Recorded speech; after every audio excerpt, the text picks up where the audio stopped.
Vamos a abrir nuestra Biblia en Génesis capítulo 5, 21 al 24.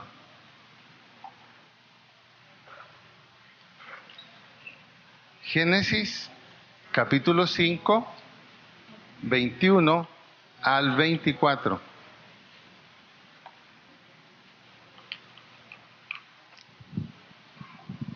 Si ya lo encontró, lo invito a leer en voz alta conmigo. ¿Estamos listos? Bueno. Vivió Enoc 65 años y engendró a Matusalem. Y caminó Enoc con Dios después que engendró a Matusalem 300 años y engendró hijos e hijas. Y fueron todos los días de Enoc 365 años. Caminó pues Enoc con Dios y desapareció porque le llevó Dios.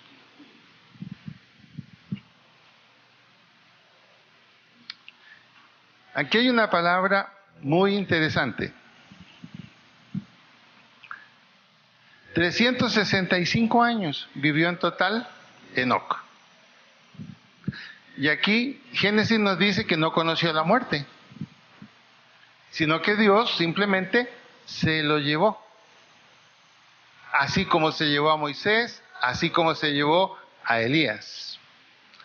¿Quién no quisiera tener el final de su vida de esa manera? No necesariamente después de 365 años, pero que llegara un momento en que Dios te dijera, bueno, te vienes conmigo ya.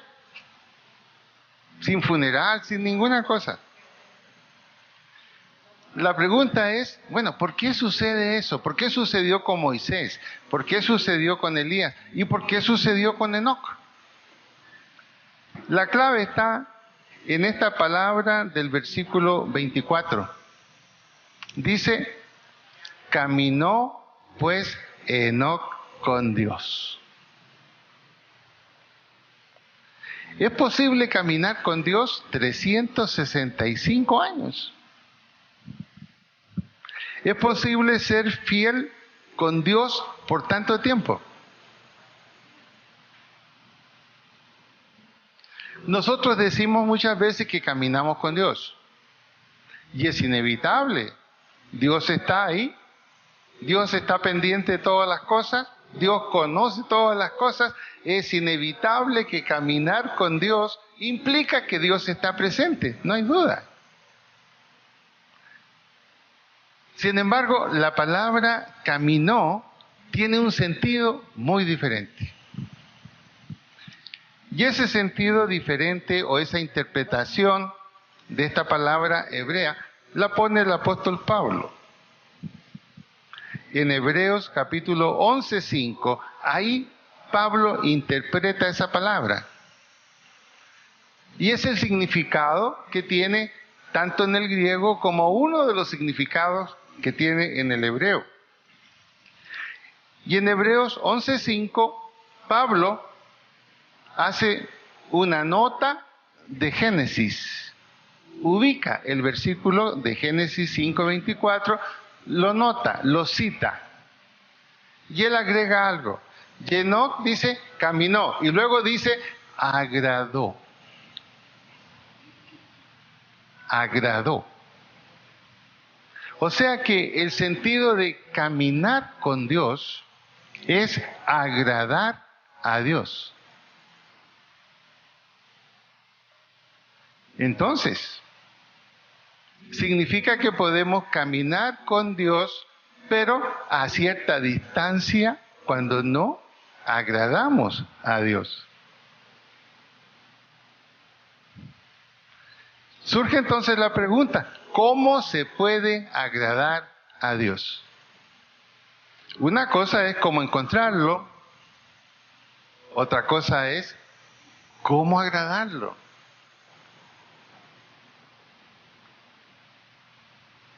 Esta es una de las preguntas del Nuevo Testamento. Seguramente era una pregunta que también tenían los apóstoles del Señor. Y el Señor se las contestó en Mateo 16, 24.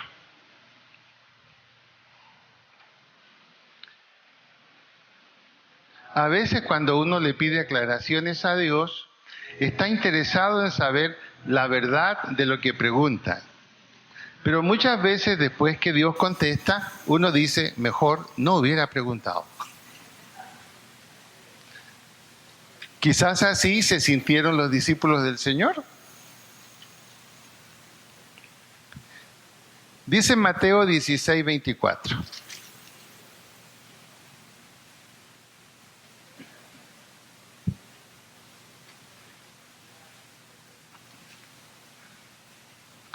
Entonces Jesús dijo a sus discípulos, si alguno quiere venir en pos de mí, si alguno quiere caminar conmigo, si alguno quiere venir en pos de mí, niéguese a sí mismo, tome su cruz y sígame.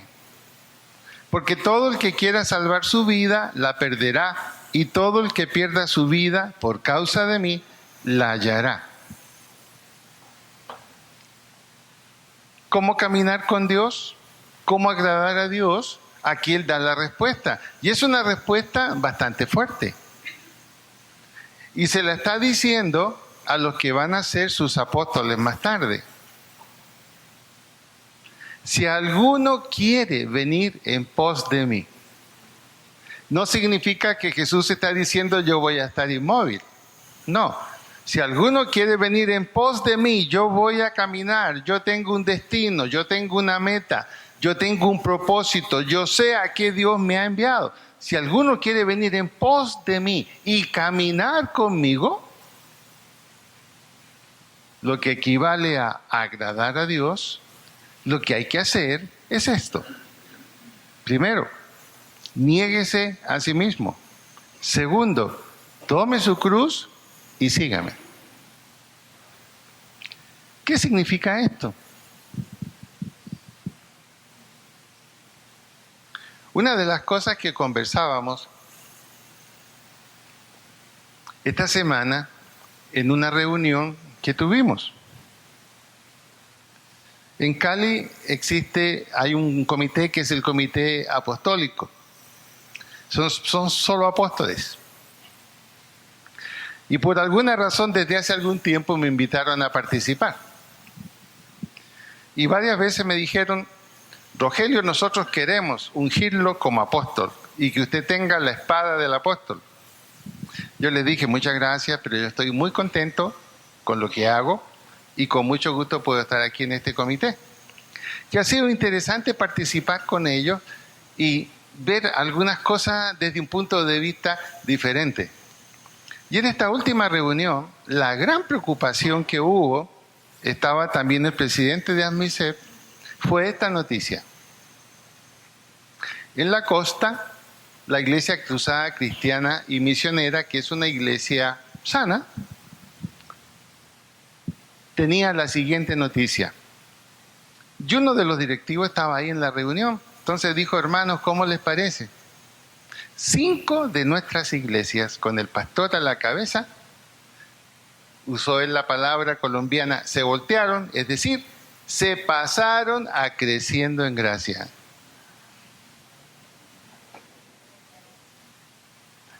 Y ahora están predicando que lo único válido son las cartas del apóstol Pablo. Que ya el resto de la Biblia no vale, que ya no hay que predicar de pecado, todo es gracia y que la salvación es algo absolutamente seguro para todo aquel, no importa lo que haga, porque la gracia de Dios es suficiente. Entonces venía la pregunta, bueno, ¿y qué pasó? ¿Qué pasó? Y se está llegando a una conclusión interesante, ha sido todo un proceso del Señor ahí en ese comité, se está llegando a una conclusión. Nos falta conocer en profundidad la Biblia. En otras palabras, como Pablo dijo, yo sé en qué creo y en quién creo, está faltando eso hoy en las iglesias. Cantamos mucho. Hay mucha motivación, mucho ánimo para hacer cosas, pero el fondo, que es lo que realmente nos sostiene en la vida cristiana, a nivel general está produciéndose una flaqueza y ya hay una voz de alerta en varios pastores. Y eso es bueno. Es un mensaje repetido. Hay que volver a la Biblia. Hay que volver a la Biblia. Hay que volver a la Biblia. No hay otra. Y en este sentido, puede que nosotros seamos repetitivos, pero creemos que la tarea de la iglesia es esa. Que si alguien se desliza o comete un error, que no sea porque no sabía, sino que haya sido una decisión a conciencia y ya Dios tendrá que ver allí. Ahora, yo los invito a que examinemos estas 3 palabras claves. La primera, niéguese a sí mismo. La segunda, tome su cruz. Y la tercera, sígame. Veamos la primera. Esa frase, niéguese a sí mismo, implica una actitud de autorrenuncia. Es bien interesante que Dios no va a cambiar la estructura de nuestra personalidad. Dios no va a manipular nuestra voluntad, sino que nos invita a que nosotros tengamos una propia decisión. Una propia decisión de renunciar al derecho a dirigir nuestra vida. Es poner mi voluntad en las manos de otro. Eso es negarnos a nosotros mismos. Es interesante que hay una canción muy bonita de Tony Bennett, un cantante americano que ya es viejito, pero canta muy bien. Y es una canción que habla acerca del amor matrimonial. Y la canción usa esta frase, ¿cómo mantener la música siempre sonando? En otras palabras, ¿cómo mantener el amor vivo? Y la canción habla de esa dificultad. Y en una de sus partes apunta a cuál es la solución y lo pone como una pregunta. Y dice, ¿cómo es posible perderte a ti mismo para vivir para otro? ¿Cómo es posible perderte a ti mismo para vivir para otro? Y luego dice, es difícil. Es difícil. Cuando hablamos de negarnos a nosotros mismos, es básicamente eso. Perderme a mí mismo, perder lo que soy yo en función de otro. Es una autorrenuncia, es poner mi voluntad en manos de otro. Y aquí es donde está el conflicto. ¿Por qué? Humanamente se ve como perder mi autonomía, perder mi libertad, perder mis derechos, dejar de ser yo mismo. Esta es la filosofía de la sociedad. Es completamente opuesta a lo que Jesús está diciendo aquí. Jesús dice, renuncie a usted mismo, niéguese a sí mismo, esté dispuesto a poner su voluntad en manos de otro. Y la sociedad dice, no, eso sería un error. Lo correcto, el éxito es que usted sea usted mismo. Que usted sea el que dirija su vida, que usted asuma los principios de su propia vida. En otras palabras, usted es un pequeño mundo del cual usted es el rey. Esa es la filosofía de hoy. Quizás por eso vemos tanto fracaso matrimonial. La Biblia dice que en el matrimonio, ¿qué es lo que tiene que suceder? Que 2 personas se vuelven una sola carne. Que 2 se vuelven 1. Pero nosotros hemos ido lentamente agregándole cosas a lo que la Biblia dice. Sí, los 2 deben ser una sola carne, pero no deben perder su individualidad. es posible ser una sola carne, constituir una tercera cosa de dos sin perder la individualidad? Es imposible. Es imposible. Quizás esa sea una de las razones. ¿Por qué razón hoy el matrimonio son dos individuos compartiendo un techo y ciertas metas? No es fácil. Esta solicitud, niéguese a usted mismo. Por eso que son palabras muy conflictivas en un tiempo en que hoy día adoramos la individualidad, adoramos el libre ejercicio de nuestra voluntad, adoramos el hecho que nosotros pongamos los principios y las normas para nuestra propia vida. Los hijos no quieren seguir las normas de los padres y a su vez los padres tampoco siguieron las normas de los abuelos. Y el mensaje cristiano viene y nos dice, ¿quiere caminar con Dios? ¿Quiere agradar a Dios? ¿Quiere ir en pos de Cristo? Niéguese a usted mismo. Este es un barco donde hay un solo capitán y todos los demás son marineros. Esa es la parte más complicada de aceptar en la vida cristiana. Es la parte más complicada.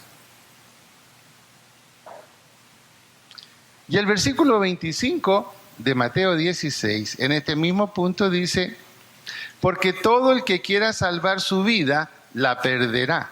Y todo el que pierda su vida por causa de mí, la hallará.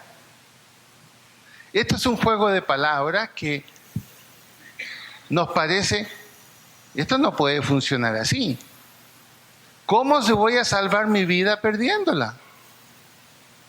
¿Y cómo voy a ganar mi vida? ¿Cómo voy a salvar mi vida? Asumiendo, es un juego de palabras que hasta yo me complicó, ¿cierto? Todo el que quiera salvar su vida la perderá. ¿Cómo es posible salvar la vida perdiéndola? Y mientras más la intente cuidar o guardar, más la estoy perdiendo. ¿Cómo hacerlo? Y la Biblia usa mucho el juego de palabras. El que se humilla será ensalzado, el que se ensalza será humillado. También dice, niéguese a usted mismo, humíllese y va a ser ensalzado. La lógica es lo contrario. Si me humillo, más me van a pisotear. Yo me pongo en los zapatos de los apóstoles que estaban escuchando eso allí.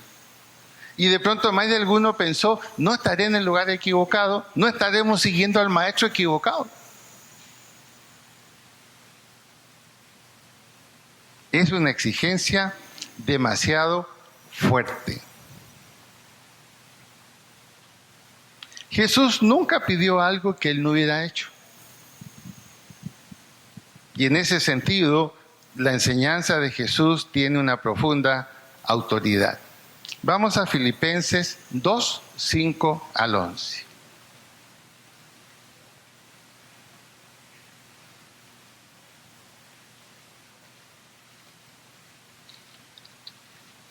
Filipenses 2, 5 al 11.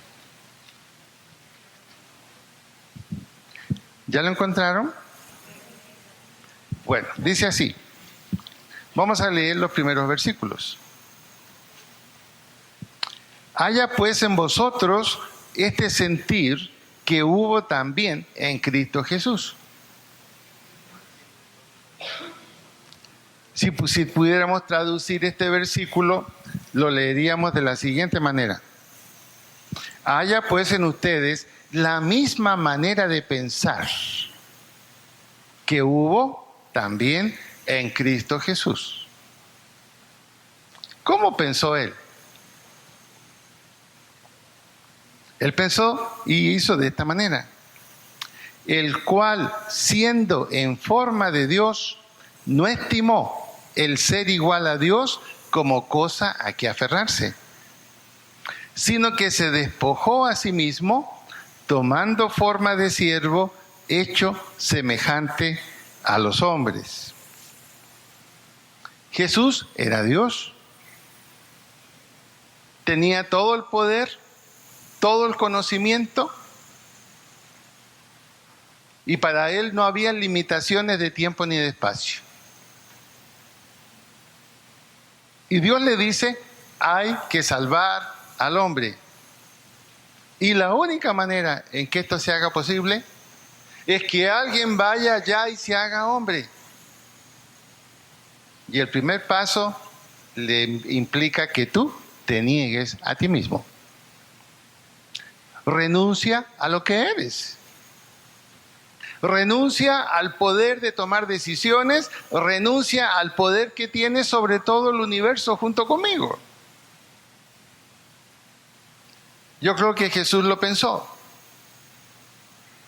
Y luego de pensarlo, tomó la decisión.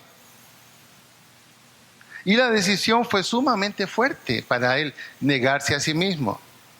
De rey a siervo. De dueño del universo a estar limitado por el universo. De a una sola palabra suya, mover todo lo que había en el cielo y los ángeles, a tener ahora que solicitarlo. Una renuncia absoluta, una renuncia sumamente fuerte. Ahora, en el caso nuestro, los seres humanos, nosotros también tenemos una posición muy especial que Dios nos ha dado. No somos cualquier cosa.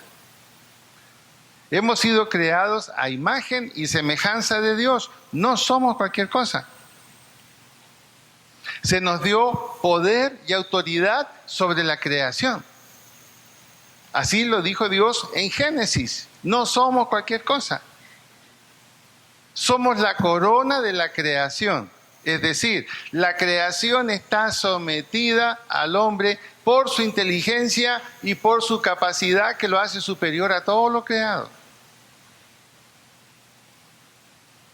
Aún después del pecado, conservamos exactamente esa misma dimensión. David lo dice en el Salmo 8. Dice, ¿qué es el hombre para que tengas de él memoria? Lo hiciste un poco menor que los ángeles.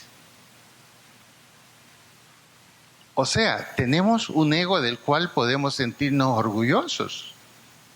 El hombre ha progresado. El hombre ha dominado muchas cosas. Ha sido capaz de salir del planeta Tierra a la Luna, enviar objetos a otros planetas. El hombre no es cualquier cosa.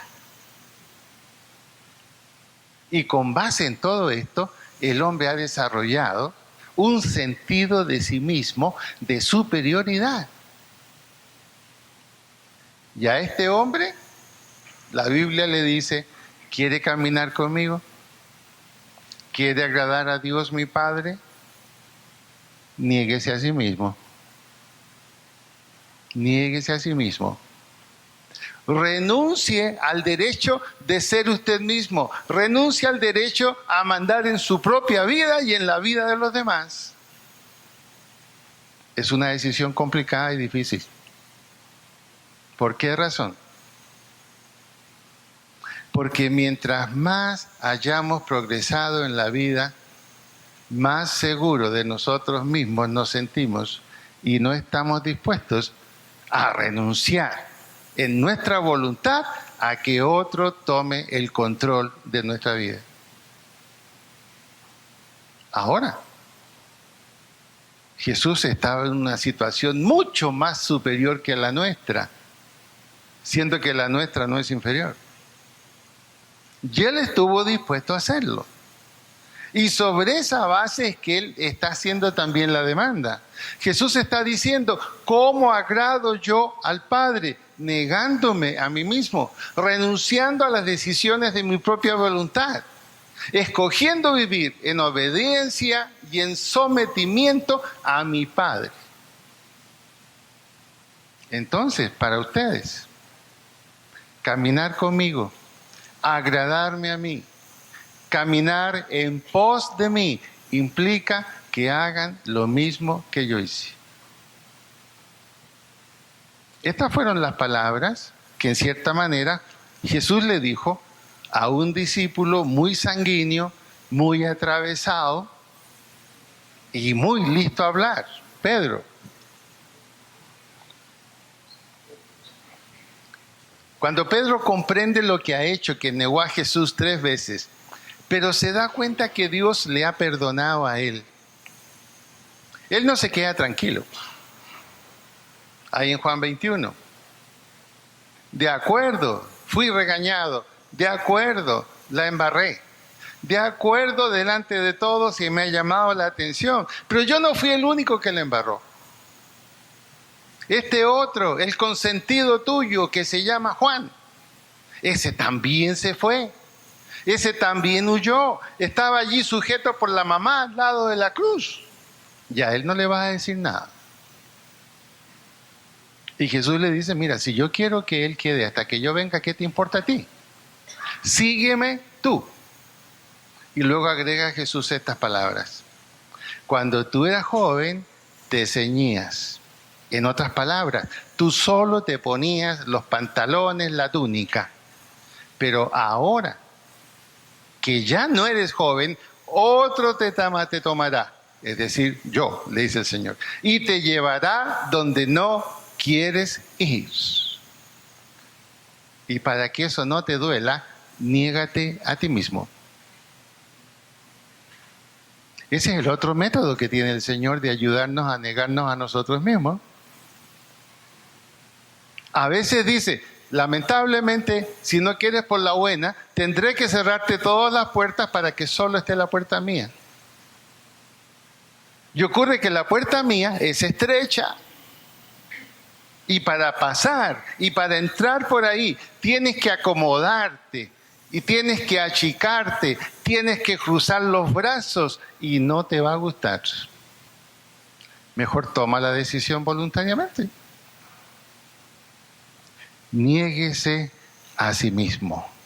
Niéguese a sí mismo. Vemos aquí en Filipenses que Jesús no se aferró a quién era Él. Y tenía todo el derecho a hacerlo y lo pudo haber hecho. Por eso Pablo nos dice aquí, el cual siendo en forma de Dios.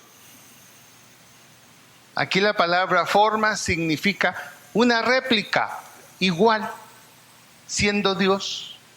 El cual siendo en forma de Dios, no estimó el ser igual a Dios como cosa a que aferrarse. No se aferró. Es exactamente lo mismo que nos está pidiendo a nosotros. Y la palabra que usa allí Pablo en Filipenses es se despojó. Esa palabra es la acción de un rey que está sentado en su trono, está con su capa real y está con su corona. Pero se pone de pie, se saca la corona, la deja sobre la silla, se saca la capa y la deja sobre la silla y sale como un súbdito cualquiera. Ahora, ¿de qué tendremos que despojarnos nosotros para negarnos a nosotros mismos? La Biblia lo dice. La Biblia dice, no améis al mundo y lo que hay en el mundo. No está diciendo que dejemos de vivir en el mundo, eso es imposible. Pero está diciendo, no améis al mundo. Cuando usted ama algo, usted lo quiere poseer. No creo que una novia diría, cásate con otra, solo me importa que seas feliz, aunque yo te ame, no importa. Me conformo con amarte, aunque seas de otra persona, No creo que eso sea posible. Amar algo implica el deseo de tenerlo y tenerlo para siempre. Aquí la Biblia está diciendo lo mismo. Usen las cosas del mundo, pero en el propósito para el cual hayan sido llamados. No se dejen tomar, no se dejen poseer de las cosas del mundo. Una cosa es que yo tenga un carro y otra cosa es que el carro me posea a mí y yo viva en función del carro. Una cosa es que a mí me gusta el fútbol, otra cosa es que el fútbol me posea a mí y yo viva solamente ahí. Ahora, el gran problema que tenemos nosotros es que este mundo es atrayente. ¿Quién va a negar que es atractivo un televisor inteligente, smart, de 50 pulgadas? Cuando uno compara el blanco y negro que uno tenía, y que cuando había problema el papá le decía a uno, súbete al techo que hay que corregir la antena, y a veces en invierno y estaba lloviendo, pero era tanto el deseo de ver la televisión que nos subíamos, pues lo arreglábamos, y más de alguno casi se electrocutó con eso. Bueno, estaba funcionando, me acuerdo, el televisor blanco-negro y todos mirando. Y mi papá decía, sería bueno que cambien el programa. ¿Quién se para si no había control?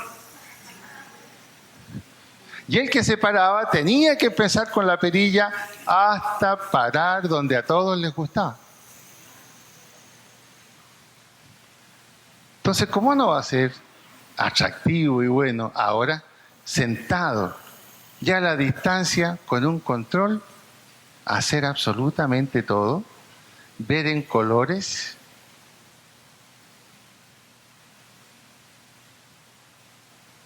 Nosotros teníamos un televisor blanco y negro, el primero de 12 pulgadas, para ver un partido teníamos que estar a medio metro para ver los jugadores.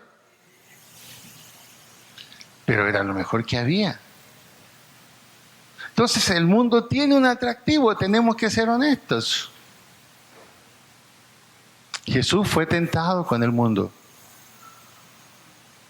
Y es lo que Lucas 4 nos dice. Pero ¿para qué te vas a sacrificar por levantar un grupo de seguidores si yo lo puedo hacer por ti? Basta que yo haga así y te pongo un ejército a que te siga y haga lo que tú quieras. Pero hay una pequeña condición. Me tienes que adorar a mí, le dijo el diablo. No creo que valga la pena 3 años de sacrificio con la gente. Esta gente está pobre, tiene hambre. ¿Qué tal si llega repartiendo pan y repartiendo comida a todo el mundo? Yo lo puedo hacer. Yo te ayudo. Multiplica pues el pan y la gente te va a adorar y te va a seguir. Pero una pequeña condición. Me sigues a mí. Me adoras a mí. Finalmente Jesús dijo no. No necesito que tú me ayudes porque yo lo podría hacer. Yo soy Dios hecho hombre. Pero me he negado a mí mismo y me he sometido a las instrucciones de mi Padre. Y las instrucciones de mi Padre son que sean 3 años de sacrificio y vamos a terminar en la muerte y luego la resurrección. Yo creo que el diablo le dijo, no es un panorama muy agradable, pero si eso es lo que te gusta,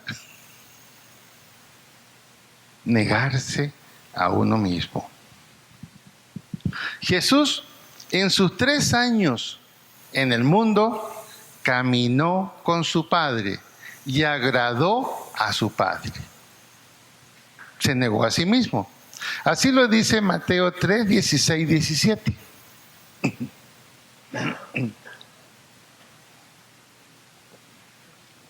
Allí se nos habla del bautismo de Jesús, hecho por Juan el Bautista.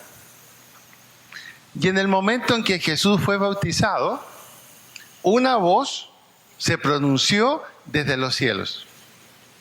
Y esa voz dijo, este es mi Hijo amado. ¿En quién tengo? Complacencia.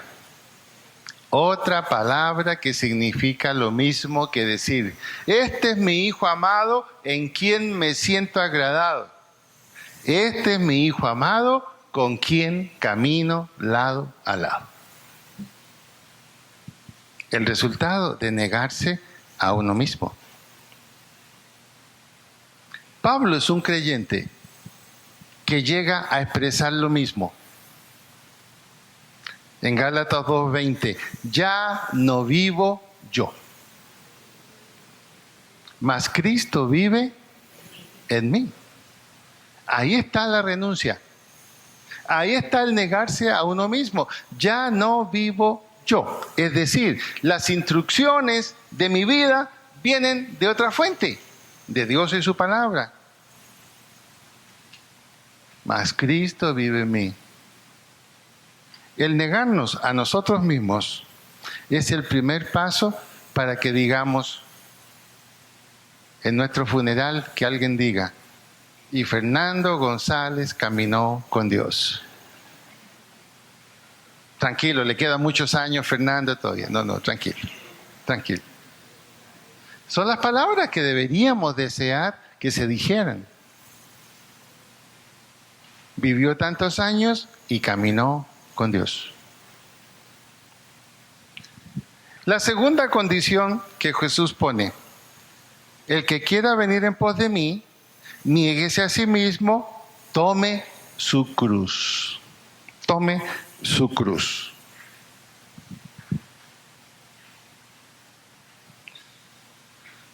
La crucifixión fue un método de muerte creado por los romanos, pero no era para toda la gente. La cruz era solo para los malhechores y delincuentes y esclavos que desobedecían las órdenes. Por eso que para un judío morir en la cruz era un oprobio, era una vergüenza. Prácticamente era públicamente perder todo lo que uno era. Porque en la cruz también se les quitaba la ropa, se les exhibía. Y para un judío eso era horrible.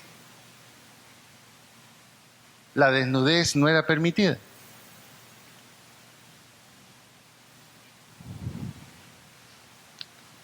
Por otra parte también, la cruz tenía que ser cargada públicamente. Lo sacaban desde la cárcel donde había sido primero azotado. Jesús no fue el único que fue azotado. Todos los que morían en la cruz eran azotados previamente. Y nadie le iba a ayudar. Él tenía que salir de su celda, coger su cruz y caminar y salir del pueblo por las calles de Jerusalén, escuchando las groserías que le decían todo el mundo, porque allí va lo peor. Ese que lleva la cruz es lo peor. En cierto sentido, entonces, la cruz alude al hecho de que el testimonio público es inevitable. El testimonio público es inevitable.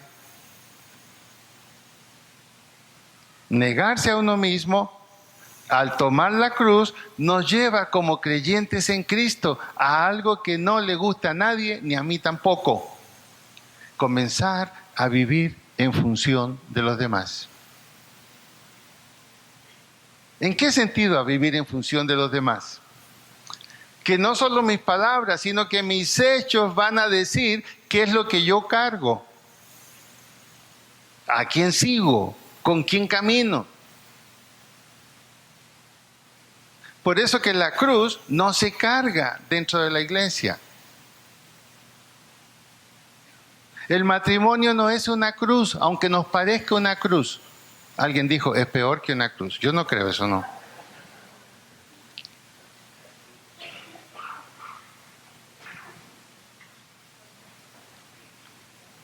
Tomar la cruz implica estar dispuesto a una vida pública. Y miren el contrasentido. ¿Qué es lo que más se exalta hoy?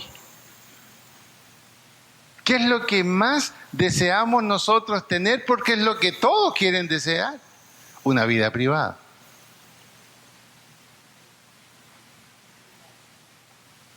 Nuestras casas hoy en día no son tan públicas como eran antes. Vivimos realmente en un encierro de privacidad. Las ventanas tienen rejas. Y aunque tenemos un teléfono, no nos comunicamos con los vecinos. La privacidad hoy es lo más deseado por el ser humano. Los millonarios, ¿qué hacen? Compran una isla y se van a vivir a una isla. Tienen su helicóptero, tienen su avión. Absolutamente privacidad.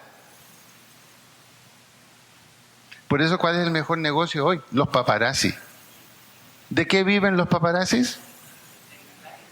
De invadir la privacidad y dar a conocer la privacidad de alguien. Y ocurre ahora que Jesús está diciendo, estén dispuestos como yo a tener una vida pública. Y en ese sentido, sí es una cruz. Porque en la vida privada podemos pensar, hablar y hacer sin que nadie nos vea. La famosa canción que tanto éxito tuvo de Sanz, el español cantante, cuando nadie me ve. Cuando nadie me ve, puedo ser o no ser. ¿Qué significa eso? ¿Puedo ser bueno o puedo ser malo cuando nadie me ve?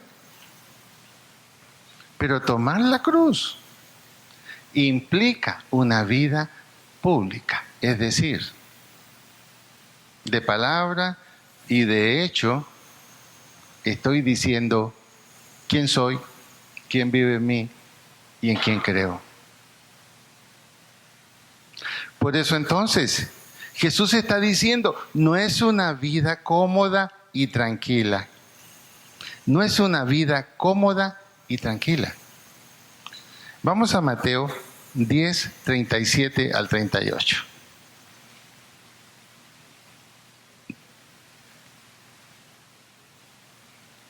Mateo 10, 37 al 38. Y aquí vamos a ver las dimensiones de la cruz.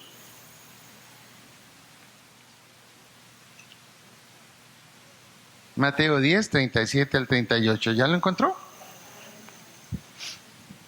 Dice así: el que ama a padre o madre más que a mí, no es digno de mí.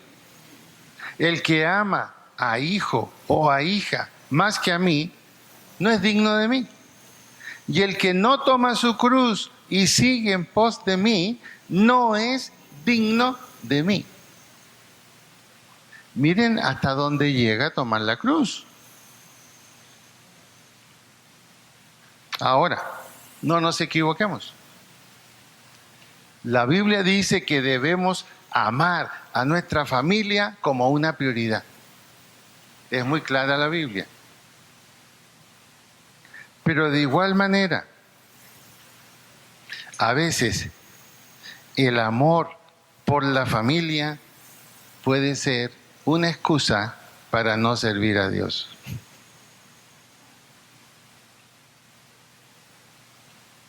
¿Cómo es esto?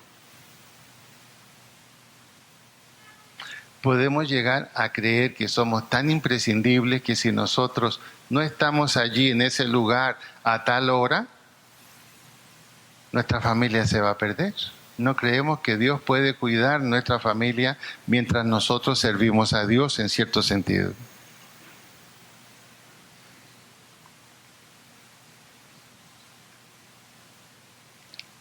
Ahora, los discípulos al escuchar eso que habrán pensado, bueno, como él no tiene familia, como él es soltero, entonces claro, él nos está diciendo esto, pero ¿y nosotros que somos casados? ¿Cómo tenemos que entenderlo? Y Jesús se los explicó. Jesús les dijo, al tomar la cruz tenemos que entender la extensión de la verdadera familia. Maestro, tu madre y tus hermanos te buscan hace rato porque quieren que vayas a tu casa. ¿Y qué contestó Jesús? ¿Quiénes son mi padre? ¿Quiénes son mis hermanos? ¿Quiénes son mi familia? Los que hacen la voluntad de mi Padre, los que toman la cruz, igual que yo. Ahora, ¿significa esto abandonar la familia? No, de ninguna manera. Pero a veces los creyentes usamos la familia como una excusa para no tener nuestro servicio a Dios como debe ser.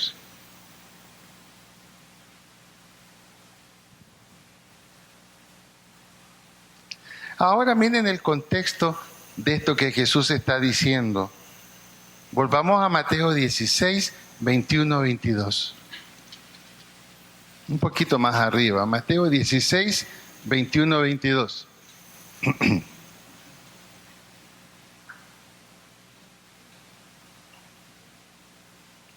El contexto de esto, negarse a uno mismo, tomar la cruz y seguirlo, el contexto es el siguiente. Dice el versículo 21. Desde entonces comenzó Jesús a declarar a sus discípulos que le era necesario ir a Jerusalén y padecer mucho de los ancianos, de los principales sacerdotes y de los escribas, y ser muerto y resucitar al tercer día. Junto con esa declaración está diciendo: el que quiera venir en pos de mí, porque estamos yendo a Jerusalén, niéguese a sí mismo, tome su cruz, yo tomaré la mía cuando lleguemos a Jerusalén, y sígame. Ahora, imaginémonos que los discípulos escucharon todo esto que hemos hablado nosotros. ¿Cuál fue la reacción de ellos ante esto? Esta fue la reacción.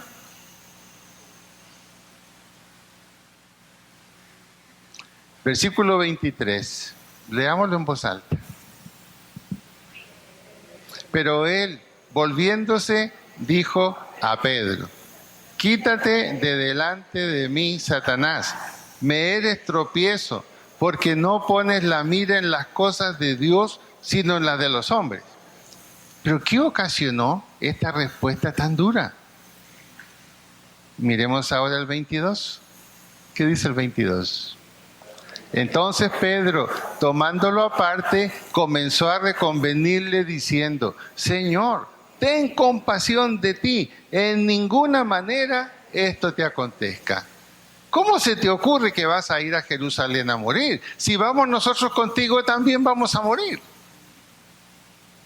Allá vas a sufrir, allá vas a ser juzgado.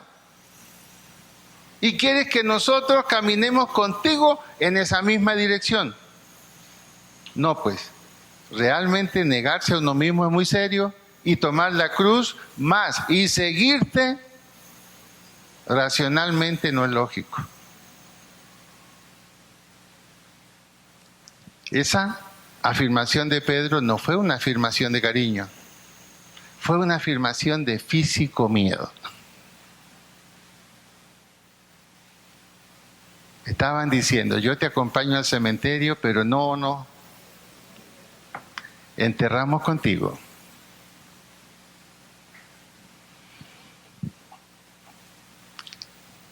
Por eso el caminar con Dios y agradar a Dios es una decisión trascendental en la vida. Por eso dice que la Biblia afirma: muchos son los llamados y pocos los escogidos. No es que Dios escoja a pocos, sino que son pocos los que se dejan escoger. Son pocos los que se dejan escoger. Y concluyamos. La tercera palabra que Jesús dijo fue: sígame. Niéguese a sí mismo, tome su cruz, sígame. ¿Qué significa sígame? No es venga a mi lado. es camine aquí detrás mío en la dirección donde yo voy. Sígame. En otras palabras, yo digo por dónde. Yo digo hacia dónde. Y yo digo por cuánto tiempo. Porque cuando usted camina al lado de alguien, puede influir en esa persona. Oye, ¿por qué no vamos por aquí? Hace más sombrita. Y hasta el otro le hace caso. Jesús dice, no. Póngase detrás mío y me va a seguir a mí, en la dirección que yo voy. Cuando nosotros no conocemos a Cristo, tomamos decisiones como si esta vida fuera todo lo que tenemos. Cuando no conocemos al Señor, las decisiones que tomamos es porque creemos que esta vida es todo lo que tenemos, no hay nada más. Por lo tanto, hay que vivirla al máximo.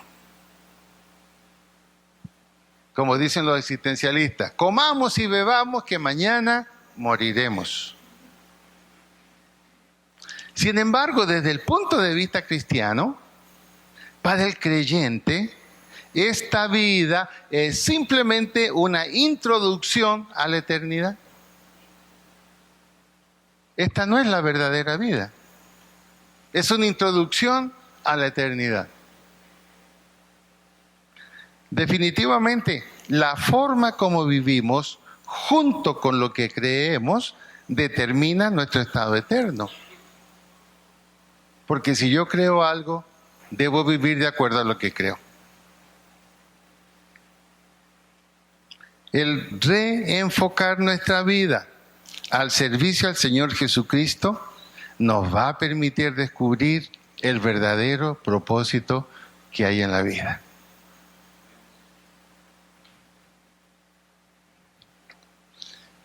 ¿Caminaremos con Dios? Recuerden que la vida real, la experiencia de Jesús nos muestra que Él terminó solo en la cruz. La cruz es un lugar solitario.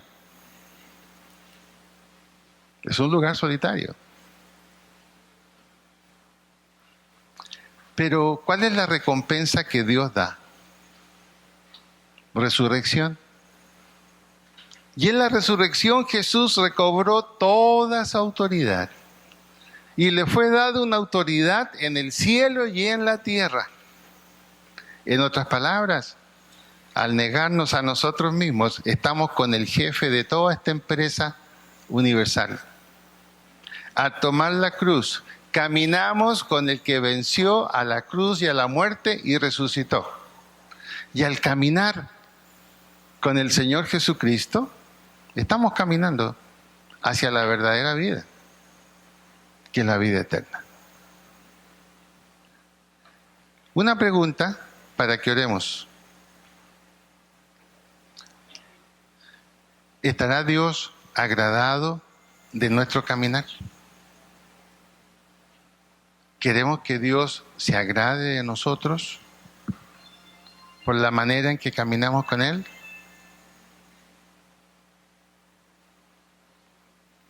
¿Estamos dispuestos a acompañarlo a Jerusalén, así como Él se los pidió a sus discípulos?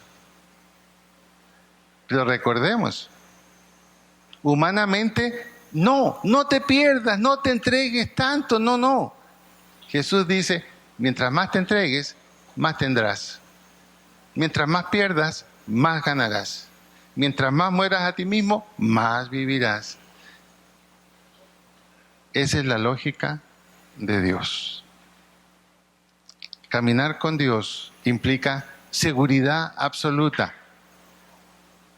David lo dijo, el Señor es mi pastor, nada me faltará.